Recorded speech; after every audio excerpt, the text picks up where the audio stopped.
أحمد المصطفى سيد المرسلين وعلى آله وصحبه أجمعين وعلى آله وصحبه أجمعين. بسم الله الرحمن الرحيم. إلى حضرة النبي المصطفى محمد صلى الله عليه وسلم وعلى آله وأزواجه وذرية الصحابة وأتباعه وإلى حضرة جميع إخوانه من الأنبياء والمرسلين والشهداء الصالحين أولياء المقربين علماء العاملين والمصنفين وجميع الملائكة المقربين وخصوصا إلى حضرة الإمام الحبيب عثمان بن عبد الله بن عقيل بن يحيى رضي الله تعالى عنه. إن شاء الله لهم الفاتحة. بسم الله الرحمن الرحيم. إياك نعبد وإياك نستعين اهدنا الصراط المستقيم صراط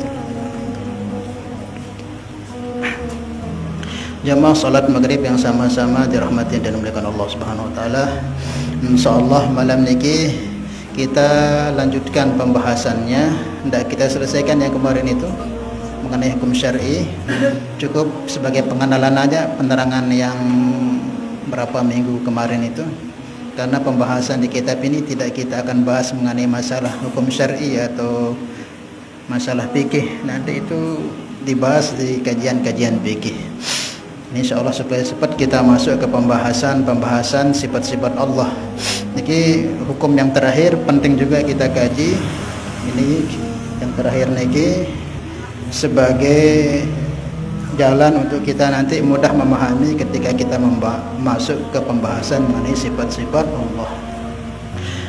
Hukum adi. Hukum sebab akibat niki. Yang baca dulu Bismillahirrahmanirrahim. Nawayna ta'alum wa ta'lim tadhkur wa tadhkir nafa wal intifa ifada istifada wa hatta ala tamassuki bi kitabillah wa sunnata nabiyhi wa dilalata ila al khair wa du'a ila al huda ibtigha mardatihi thawabihi wa qurbihi amin. Qala al mu'allif rahimahullahu ta'ala alaihi wa nafa'ana Allah bihi wa bi ulumihi fid dunya wal akhirah. Hukum adi artinya hukum adi yaitu menempatkan suatu barang bagi suatu barang atau menafikan suatu barang pada suatu barang dengan lantaran berulang-ulang serta sah bersalahan dan juga dengan tiada memberi bekas salah satunya yaitu pada yang lainnya. Maka terbagi hukum adi atas 4 perkara yang tersebut di bawah. Jadi bagian terpenting untuk kita pahami juga sebelum kita masuk ke pembahasan mengenai kajian atau pembahasan mengenai sifat-sifat Allah yang 20 mustahil dan jaiznya, penting juga kita memahami yang namanya hukum adi, yaitu hukum adat atau sebab musabab. Maka di sini disebutkan hukum adi itu menempatkan suatu barang atau menafikan. Maknanya adanya sesuatu tersebut disebabkan karena adanya perkara yang menjadi sebab terjadinya perkara tersebut, atau hukum sebab akibat itu. Dan hukum seperti ini terjadi karena lantaran seringnya terjadi pengulangan sehingga jadi hukum.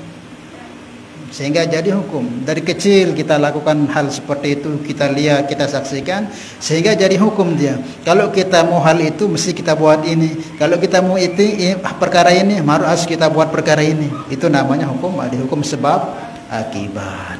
Tapi dia bersalahan, boleh dia tidak terjadi perkara tersebut, supaya kita pahami bahwa bekas itu, sebab itu hakikatnya tidak bisa memberikan bekas. Yang memberikan bekas hanya Allah. Yang tanya sih deh, itu nih besoh apa karena lantaran si nasi atau karena kekenyangan si Allah Ta'ala? Itu nih hilang lapar kita ketika kita makan itu karena makanan itu karena Allah yang hilangkan.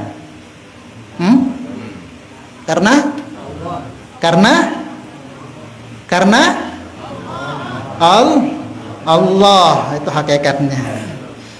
Tapi karena dari kecil kita lihat perkara itu, lamun temele telang lapah teh mangan ngelor. Mele telang haus tengi nginem. Mele telang ngantok teh tindok. Mele telang lelah teh istirahat. Karena seringnya kita buat perkara itu sehingga menimbulkan hukum. Arolah mendek tengelor jadi dari besok. Dan kita yakin bahwa yang mengenyangkan, menghilangkan lelah, ngantuk sebagainya adalah Allah.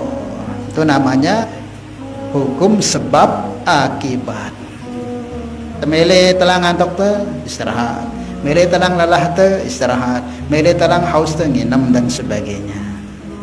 Itu namanya sebab akibat. Adanya perkara itu menimbulkan asar bekas. Tetapi sah bersalahan. Tetapi boleh dia tidak terjadi hal tersebut. Supaya kita paham bahwa yang memberikan bekas itu bukan bendanya itu, zatnya itu, tapi Allah Subhanahu wa ta'ala. Itu Allah mau lihatkan bahwa memang saya yang menghilangkan haus itu, yang menghilangkan panas dan sebagainya. Itu namanya hukum adat, hukum sebab akibat. Karena dari dulu kita saksikan, dari kita lahir sampai kita dewasa, bahkan sampai akhir hayat kita lihat perkara itu. Setiap orang mau hilang capeknya dia harus istirahat, hilang ngantuknya harus tidur dan sebagainya, sehingga menjadi hukum dalam kebiasaan kita. Itu namanya disebabkan karena seringnya berulang-ulang. Tapi sah dia tidak terjadi karena memang bukan dari dia perkara tersebut, itu dari Allah. Contohnya api niki fungsinya untuk apa? Dicipta oleh Allah Ta'ala untuk membakar, untuk membakar. Sifat yang ada pada api itu letakkan sifat membakar. Dari kecil kita tengok kalau ibu kita atau bapak kita itu mau masak apa, sebelum ada gas sekarang pakainya api. Mau buat apa saja, ngangkatin lauk atau mongka nasi atau sayur dan sebagainya, dia pakai api. Maka dari kecil kita lihat seperti itu sehingga jadi hukum. Kalau mau ingin membakar sesuatu atau memasak sesuatu maka butuh kepada api. Kalau nggak ada api tidak bisa masak, karena itu hukum setiap hari. Dan sifat api itu memang seperti letakkan untuk membakar. Tetapi boleh di suatu keadaan Allah tidak fungsikan fungsinya api tersebut. Allah tidak fungsikan, supaya kita memahami bahwa yang membakar itu bukan api tapi Allah secara hakikatnya.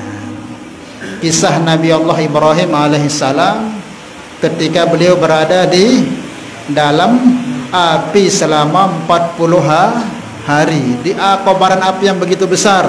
Nabi Ibrahim dimasukkan, satu helai pun rambut beliau nggak kebakaran, jenggot beliau nggak kebakaran, apalagi badannya. Selendang sorban beliau nggak ada yang kebakar, malah beliau rasakan seperti di dalam sorga, di dalam kobaran api tersebut. Maka sekali dua Allah menampakkan bahwa yang memberikan kesan membakar itu Allah. Kalau Allah izinkan membakar api itu membakar, tapi kalau nggak ada izin dia akan jadi tempat yang paling nikmat, itu api. Kemudian juga sifatnya pisau apa? Memotong. Dari kecil kita lihat orang tua kita kalau mau potong apa pakai pisau, potong apa sayur, ikan, daging dan sebagainya pakai pisau. Kalau mau potong dari pisau. Tapi Allah kadang mau nampakkan kepada kita ini supaya kita paham bahwa yang memotong itu bukan pisau tapi Allah. Allah kisahkan dalam kisahnya Nabi Allah Ibrahim dengan anaknya Nabi Ismail ketika menyembelih beliau punya anak. Beliau sembelih dengan sekuat tenaga leher daripada Nabi Ismail, sampai Nabi Ibrahim kurang yakin ini, padahal sangat-sangat tajam. Dihentakkannya ke batu besar di sampingnya, pecah itu batu. Lagi digorokkan ke leher anak, nggak bisa putus, nggak bisa luka sedikit pun nggak bisa. Itu namanya Allah menampakkan bahwa hakikatnya yang menjadikan terpotongnya sesuatu ketika kita memotong bukan pisau tapi Allah. Karena setiap hari kita lihat diulang-ulang. Kalau kita memotong, kita hajat butuh kepada pisau. Paham ya? Itu namanya hukum adi.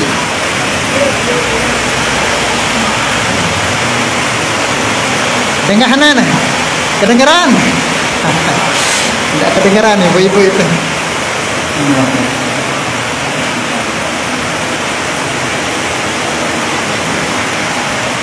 Jadi seperti itu. Yang memberi kesan, yang memberikan bekas itu hanyalah Allah. Makanya ini kita ngaji akidah. Ngaji akidah itu apa? Ngaji ada itu betul-betul murnikan segala sesuatu leman Allah Ta'ala. Jangan sampai ada kesan bahwa yang selain Allah itu bisa berbuat. Maka jangan sampai ada terdentik di hati kita yang gairullah itu bisa memberikan manfaat dan mudarat. Semua digerakkan, dibuat, diciptakan oleh Allah. Walladzi khalaqakum wa ma ta'malun. Dia zat yang menciptakan kita dan apa yang kita buat. Dia zat yang menciptakan pisau dan menjadikan pisau memotong itu Allah. Maka Allah tegaskan dalam Al-Quran ketika Nabi berperang, walam ayatnya itu, wama romaita id romaita walakinnallaha roma. Hai Muhammad, ketika kamu memanah mereka orang kafir, hakikatnya bukan kamu yang memanah tapi aku Allah yang memanah. Falam taqtuluhum walakinnallaha qatalahum. Hai Muhammad, kamu tidak membunuhnya tapi aku Allah yang membunuhnya. Paham ya? Ini kita bicara masalah akidah, masalah hakikat. Dendek sebareh dek dengelor, bareh lapah dek dengelor yo, ngelor. Ini secara hakikat hati kita jangan sampai termasuki bahwa ada yang gairullah itu memberikan manfaat dan mudarat. Paham ya? Karena kita ngaji akidah ya bahasan seperti ini. Nanti kalau kita bahas masalah syariat lain lagi jalannya. Paham ya? Yaitu namanya hukum adi, sesuatu yang jadi hukum karena sebab terjadinya sering pengulangan kita lihat, sehingga jika kita pengen sembuh kita cari obat, kita ingin hilang lapar kita cari makan. Coba yang tanya, kalau memang obat ini menyembuhkan, pasti setiap orang itu ketika pakai obat sembuh. Dan orang yang paling sehat adalah dokter. Banyak dokter sakit nggak? Banyak dokter mati banyak nggak? Banyak. Ada nggak orang minum obat tambah parah penyakitnya? Banyak nggak? Banyak. Kan obat itu difungsikan untuk supaya sehat. Banyak nggak orang minum obat malah mati? Ada nggak? Banyak. Kadang juga ada yang sembuh. Makanya sembuh itu bukan dari obat. Sembuh itu ada izin Allah nggak di sana. Kalau Allah izinkan sehat. Kalau izinkan sembuh. Kalau izinkan mati malah mati. Jadi seperti itu. Sama seperti buka toko secara syariatnya perintah Allah. Tapi jangan kita yakin dengan buka toko ini kita akan untung kaya. Ndak. Ini cuman sebab. Semua dari Allah. Namun kita yakin bahwa toko ini yang beri keuntungan, maka tidak ada orang yang ketika usaha ini gantung diri, bunuh diri karena bangkrut. Banyak ada dengan buka usaha bangkrut. Banyak deh. Sampai mati diri bangkrutnya, sampai utang jokto yang padahal dia buka usaha untuk mau untung, menunjukkan jika ada izin Allah di usaha itu untuk kita untung. Tapi kalau nggak ada izin Allah, walaupun seusaha apa kita buat usaha, ya tidak akan untung, malah rugi, malah bangkrut. Jadinya semua itu hakikatnya adalah dari Allah Subhanahu wa ta'ala. Itu namanya hukum adi, hukum sebab akibat. Kemudian juga mungkin penting, jadi ini yang hukum adi ini juga bagian daripada hal yang dipentingkan dalam syariat, hukum adat ini, sehingga menjadi sebuah hukum dalam kaidah fikih itu al-adat muhakkamah. Adat itu bisa dijadikan hukum. adat itu bisa dijadikan hukum. Kalau di kampung itu ada adat kebiasaan yang memang itu baik, bagus, dapat bertentangan dengan syariat, yang gak usah kita singkirkan, dan bisa juga dia jadi hukum. Contoh misalnya, misal di tempat kita ini biasa kalau kita ngawis di pinggiran-pinggiran sawah orang itu tidak di apa istilahnya, tidak dipermasalahkan begitu. Sebenarnya secara syariat itu nyuri itu ngambil punya orang, tetapi karena di kampung ini sudah jadi adat kebiasaan, wah lamun masih pinggiran wah sila daripada awis naikkan itu jadi hukum, ya jadi boleh. Misal marah biasa dengan budaya lurun duren saking duit duren atau le kebon duren lah kan, biasa lamun duren tarik wah sampai luah dari pelataran wah saya milih bait wah daka sebenarnya saya masih punya yang memiliki itu, karena di sana sudah jadi adat, ya sudah lamun wah suku lemana wah halal wah sebeda bait.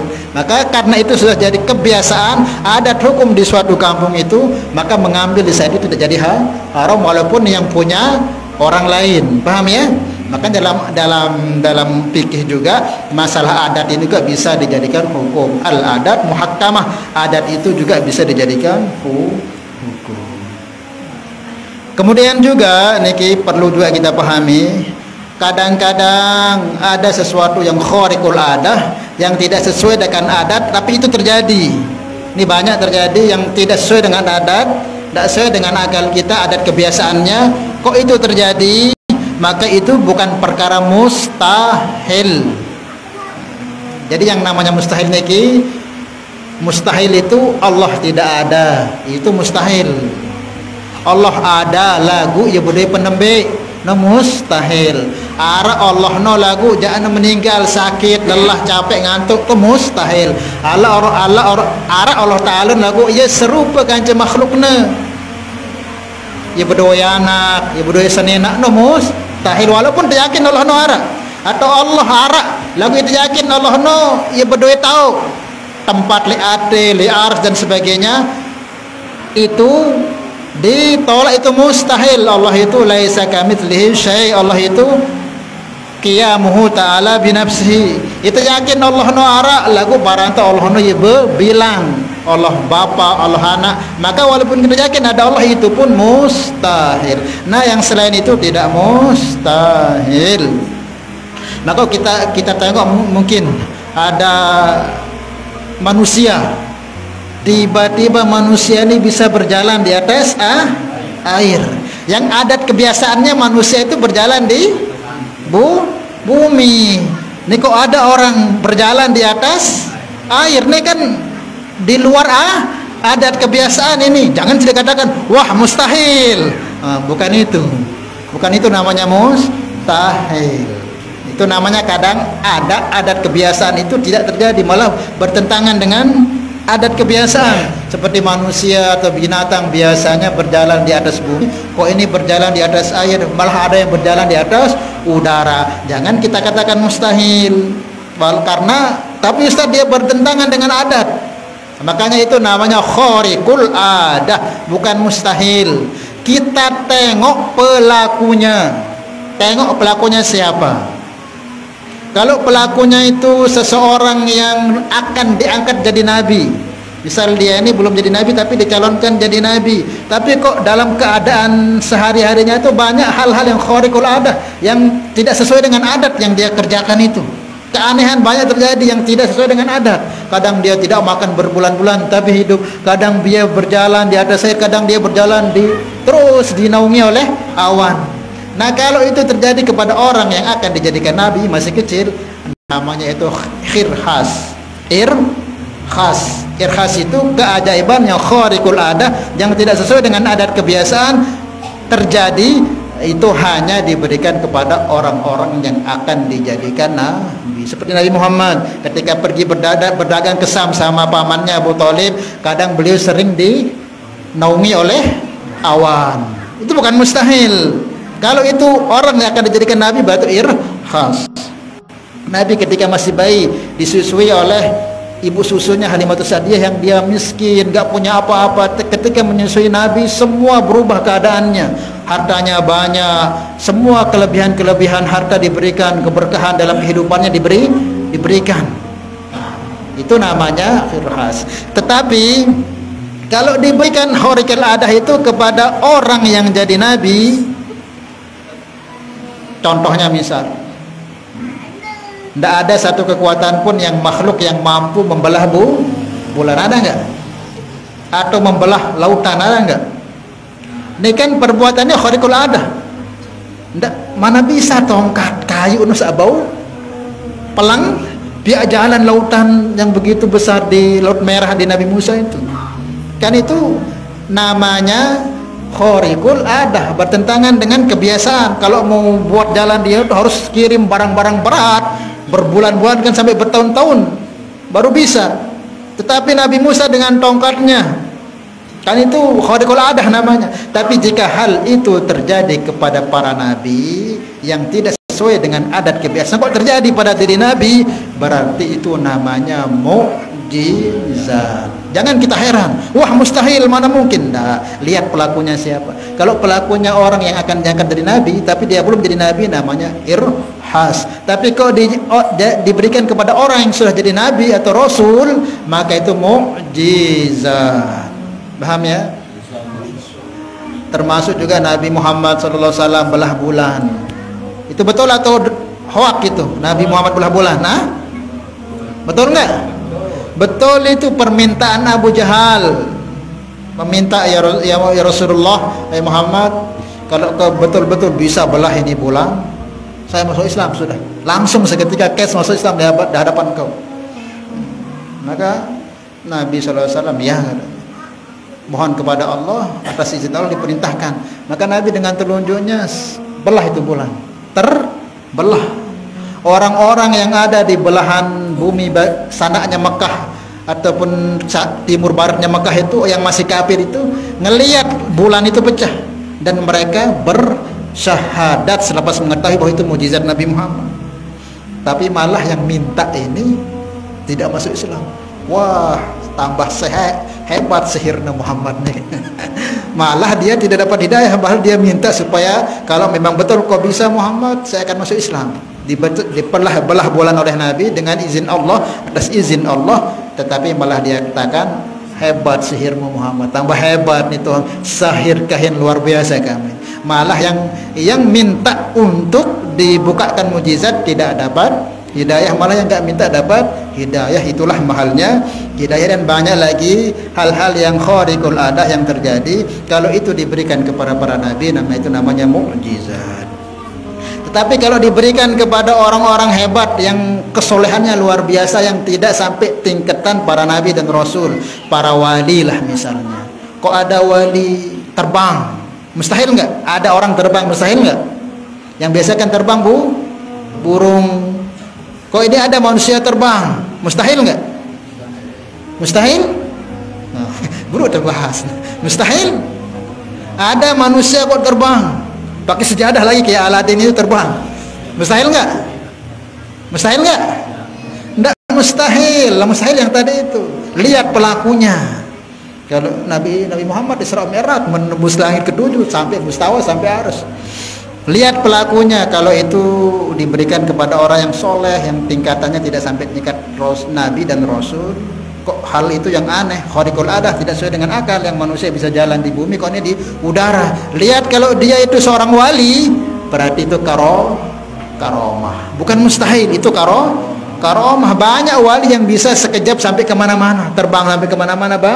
Banyak kalau kita baca di kisah kitab Hidayatul Auliya, itu banyak kisah-kisah wali yang sesaat berada di majelis ini, sesaat berada di masjid, berada di luar negeri sana, berada di Mekah, berada itu wali. Nah, kalau hal itu yang diberikan kepada wali, berarti itu mukjizat. Kan khariqul adah itu. Dan seorang ke Mekah itu kan lama prosesnya, buat visa dulu, beli tiket dulu, ngantri dulu di bandara. Kadang lama baru nyampe sana, belum macetnya. Itu kebiasaannya seperti itu. Tapi ke wali ini, nak kesul itu jemaah arah kabar wali itu tahu ana. Itu bukan mustahil. Lihat siapa orangnya. Kalau dia itu para wali Allah, berarti karomah. Paham ya? Supaya kita tidak aneh-aneh ngelihat, wah ini mustahil ini kok ada, oh enggak, lihat pelakunya siapa. Kalau pelakunya itu orang soleh, wali yang terkenal kewalian, oh itu mujizat itu, gak usah kita bingung-bingung. Maulah katakan mustahil, aku katakan oh ini Tuhan berarti dia ini, oh ini enggak, jangan. Itu namanya kita belum mengaji akidah. Nah, tetapi kalau ada yang khariqul adah terjadi kepada orang biasa nih, enggak tingkatan wali, marak sida-sida pada nih, wah daman ngaji, jaga sembahyang, gemar bersedekah, pokok daman kebaikan. Kok terjadi hal-hal yang aneh? Contoh misal, tapi nauzubillah, di saat perjalanan pulang nih ke jamaah, salah seki, mungkin mudah-mudahan dia terjadi, nauzubillah. Tiba-tiba di tengah jalan ditabrak, begitu keras tabraknya itu, sampai ke pesik, sampai mobil saat nabraknya pesok. Lagu saat tertabraknya di narak betul nah, bakar-bakar. Kan secara akal ada kan, mobil doang ngeni pesok, nah apalagi dengan nih wah lebur no, sebenarnya secara adat kebiasaan begitu. Apalagi kita ini kan dari daging tulang yang tidak terlalu keras gitu, ditabrak begitu sampai mobilnya pesok hancur, kok dianya bangun-bangun keropok dia anak denara bakatnya. Mustahil deh. Hah? Jangan salah paham lagi, mustahil deh. Tidak mustahil. Kalau diberikan itu kepada orang soleh yang tidak ketingkatan wali, itu namanya maunah. Ingat maunah. Bisa terjadi gempa di satu tempat, atau di masjid misalnya, ada orang ini ahli masjid, senang pengajian, kok gempa, semua orang lari, gempanya jatuh ambruk, terus dia tertimbun. Orang pikiran sudah ini remuk, sudah awalnya hancur, tapi masjid bangun-bangun, sehat saja, paling luka-luka sedikit. Nah itu namanya maunah. Secara adat orang ini mati, hancur, remuk, ditindak begitu anunya bangunan itu. Tetapi kalau dia selamat, cuman sedikit lukanya, itu bukan mustahil. Kalau diberikan kepada orang seperti itu namanya maunah, yang bukan tingkatan kesolehannya seperti wali. Paham ya? Ini ada orang yang kerjaannya dukun. Kok kita lihat nih dukun ini kok bisa terbang, bisa kemana-mana, luar biasa. Yang kebiasaannya kan ada seperti itu, bisa bunuh orang dari jarak jauh, bisa macam-macam lah begitu, keanehan-keanehan yang tidak sesuai dengan keadaan. Bisa tayak le daun pohon yang biasanya kan daun pohon itu ya jatuh kita lembek, tapi kok dia betapa itu kan orang ada itu yang bisa capung, yang bisa di situ kedip karena kecil kan. Ini manusia ini daun daun oleh itu. Nah kan enggak secara adat enggak seperti itu. Kok tapi diperhatikan nih orang-orang yang suka jampi-jampi, itu bukan mustahil. Lihat pelakunya siapa. Oh, kalau orang itu suka jampi-jampi, sihir namanya. Paham ya? Paham? Kalau ada orang yang aneh-aneh, sukanya pokoknya dengan jin dan sebagainya, macam-macam perbuatannya, kok sekilas dia bisa terbang, bisa begini, dendek anggap dia apa-apa dengan biasa nih. Apa no sihir, dendek katakan, wah ya hebat nih, wah luar biasa nih wah guru setepur bayat lah ya. Ya, jangan.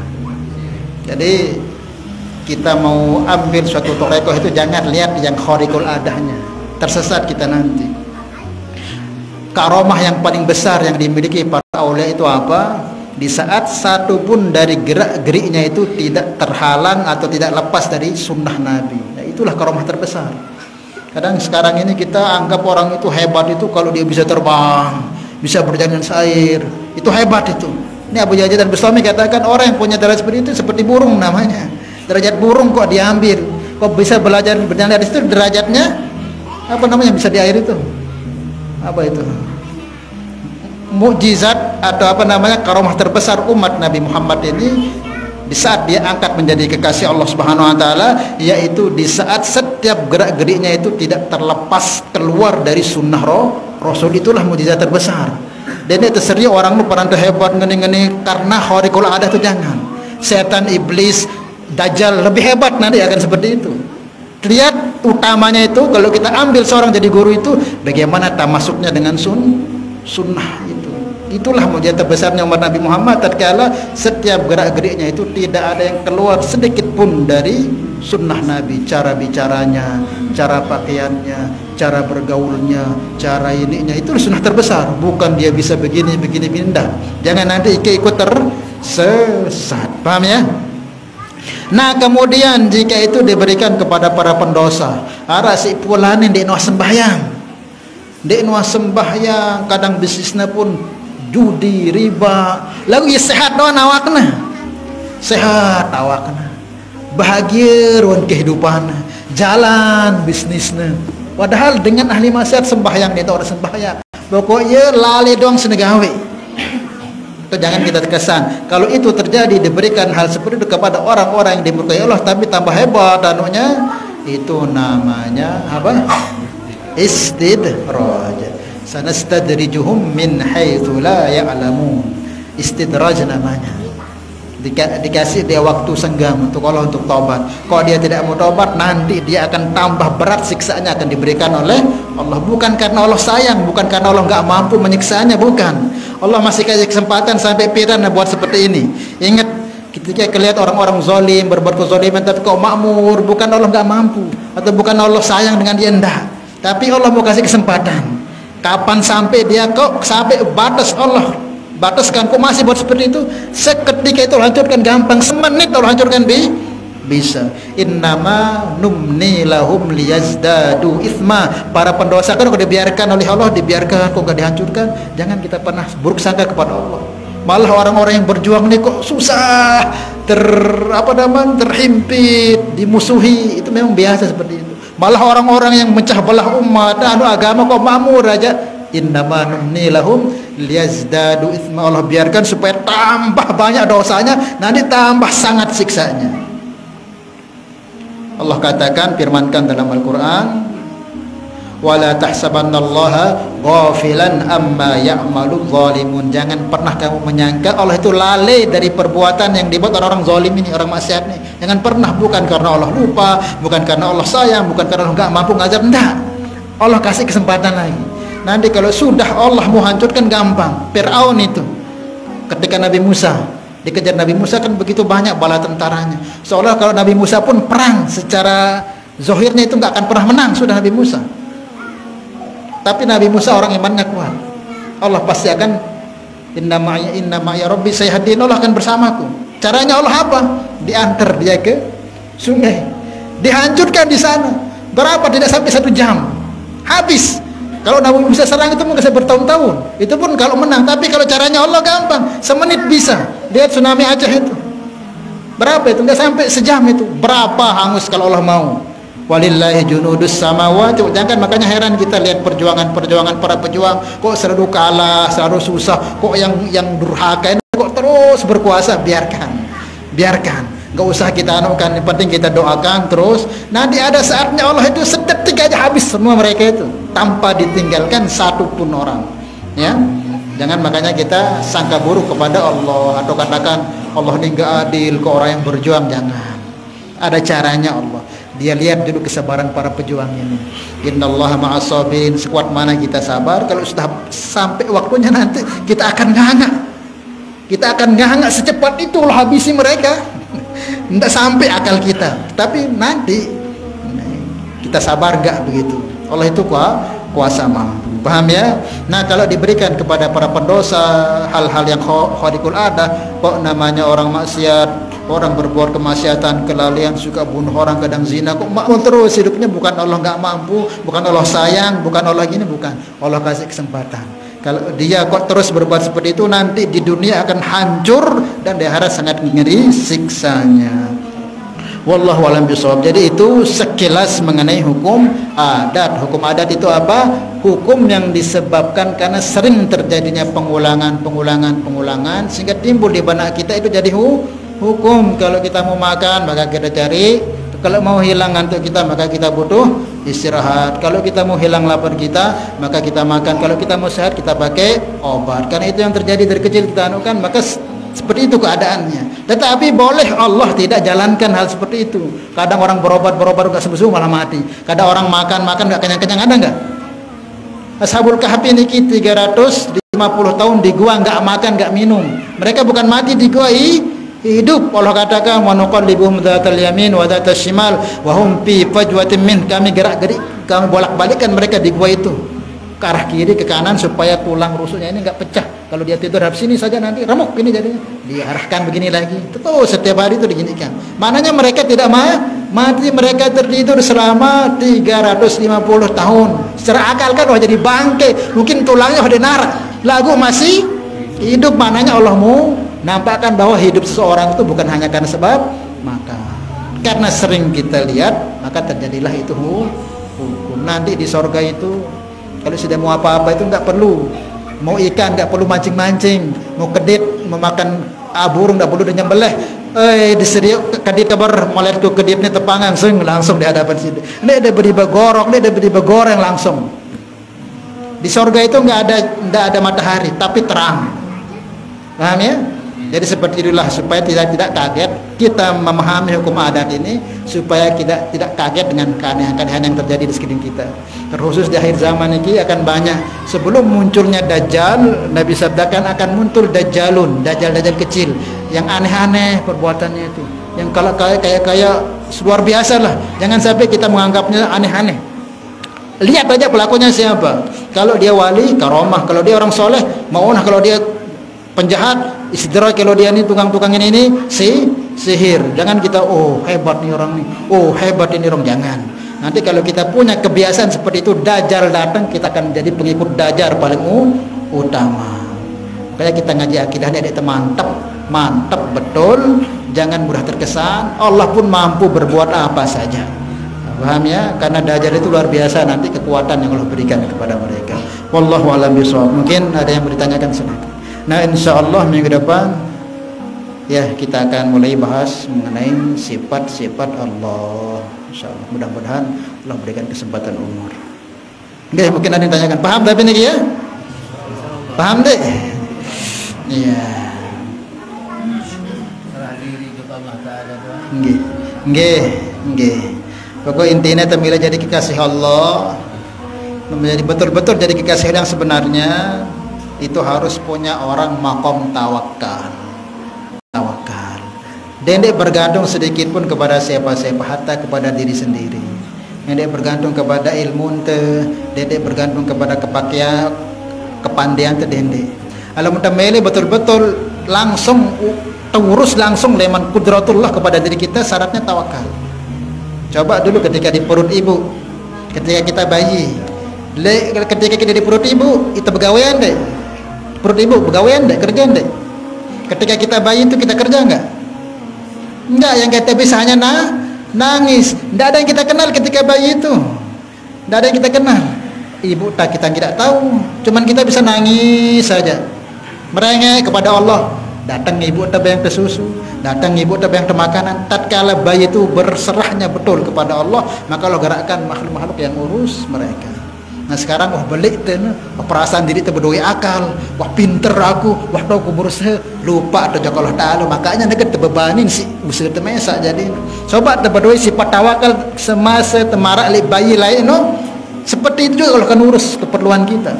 Cuman sekarang kita pada diri itu wah pandai roh dan ini bayi lah menit berusaha pangkoh terus. Terbada Allah Ta'ala deh, apa dia berusaha dia mau kepeng. Nah, itu bahaya kalau seperti itu. Karena sudah ada kebiasaan seperti itu, jadi hukum dia, jadi hakikatnya semua dari Allah. Makanya mulailah sekarang ini ya banyak-banyak bergantung kita kepada Allah. Jangan terlalu banyak bergantung kepada selain Allah, karena kita kembali nanti sendiri-sendiri. Kalau di dunia ini banyak bergantung istri, banyak bergantungnya kepada suami, suami banyak bergantung kepada istri, murid banyak bergantungnya kepada bosnya dan sebagainya, anak banyak bergantung ke orang tuanya, nanti mati susah. Manusia ini kan punya sifat lupa, lelah, capek, khianat dan sebagainya. Kok tergantung urusan telek ya, pasti dia tak kecewa. Tahu lah mulai dunia biasa Allah. Lek kubur nanti ingat Allah. Lek sirat Allah. Lek masar Allah. Tahu lah mulai dunia ni banyak ada berinteraksi dengan makhluk, dikit-dikit makhluk. Lek kubur dan arah sabawi bantuin kecuali Allah. Makanya mulai kita latih diri untuk banyak bertawakal. Dalam artian lamun secara syariatnya tetap bergaul lagu dende ate nih, dalam ate ini berharap dari selain Allah.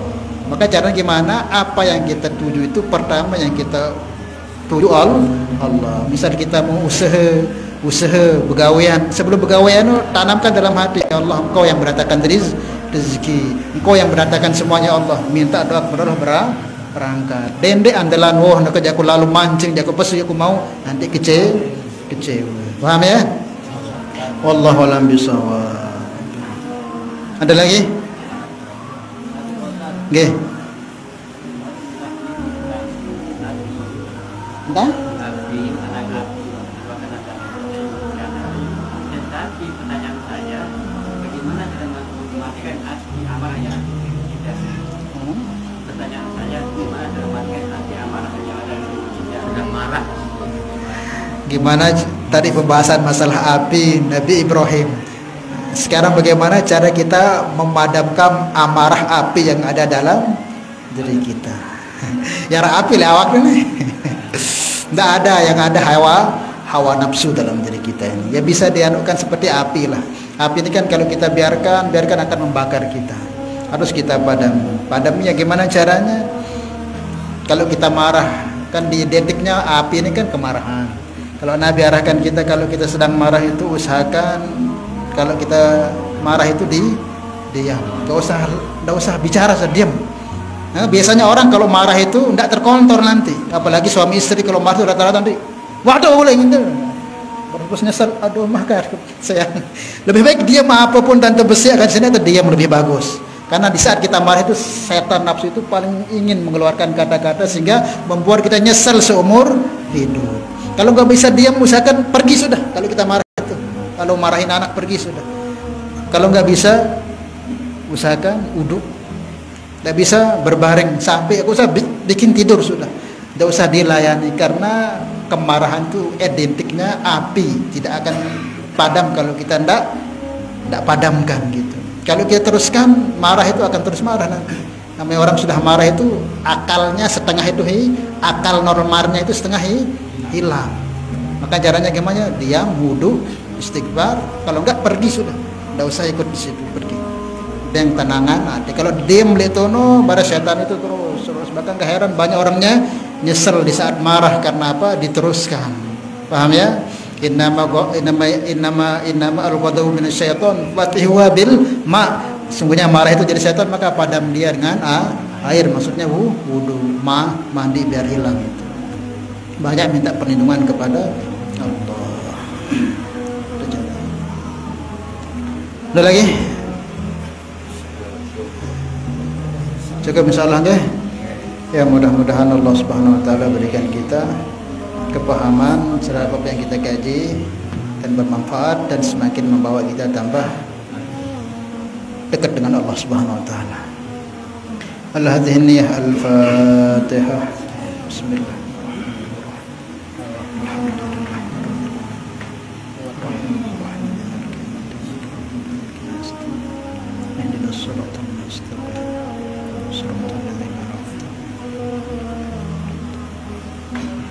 Salatullah salamullah